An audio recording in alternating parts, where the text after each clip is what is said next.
Hello guys, welcome back to our channel Bangali বিলাসিতাতে আপনাদের স্বাগত। আমি চলে এসেছি মাইসোরের থার্ড ব্লগ নিয়ে, and it's all about zoo. মন্দির থেকে ফেরার পথে আমি চলে এসেছিলাম জুতে।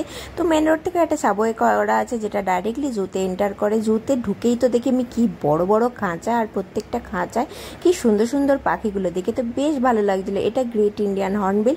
পাখিদের কিচিরমিচিরে জায়গাটা পুরো ভরে ছিল। দেশি বিদেশি সব ধরনের পাখি এখানে আমি দেখতে পেয়েছিলাম। তো দেশি পাখির মধ্যে ছিল নীল ময়ূর, পেঁচা, তোতা, কাকাতুয়া, অনেক রঙের বদ্রি পাখি ছিল। বদ্রি পাখির খাঁচাটা বেশ বড় ছিল।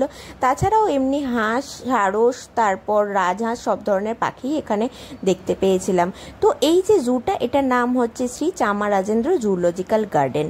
এই দেখুন এখানে রয়েছে সেই সাদা ময়ূরগুলো, দেখে তো বেশ ভালো লাগছিল। আমি এত কাছ থেকে সাদা ময়ূর কোনোদিনই দেখিনি।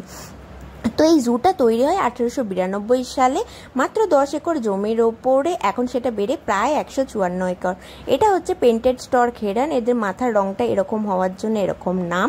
তো এই যে জুটা, এটা মাইসোর মেন সিটি থেকে মাত্র 10 থেকে 15 মিনিট ডিস্টেন্স, আর মাইসোর প্যালেসেরও খুব কাছে। অটো করে easily available, auto easily available, easily চলে আসতে পারেন। এটার নাম হচ্ছে লেসার অ্যাডজুটেন। এটা হচ্ছে লেডি আমাস্ট পিজেন্ট।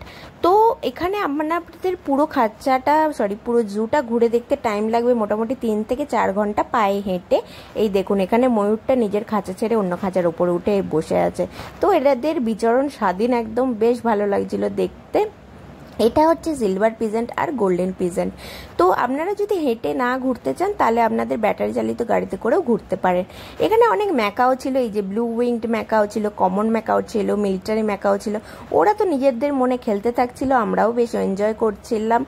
আর হচ্ছে এই যে জুটা, এটা প্রথমে যখন তৈরি হয়েছিল খুব কম সংখ্যক পশু পাখি নিয়ে, এখন প্রায় এখানে 168 প্রজাতির প্রাণী ও পাখি আছে।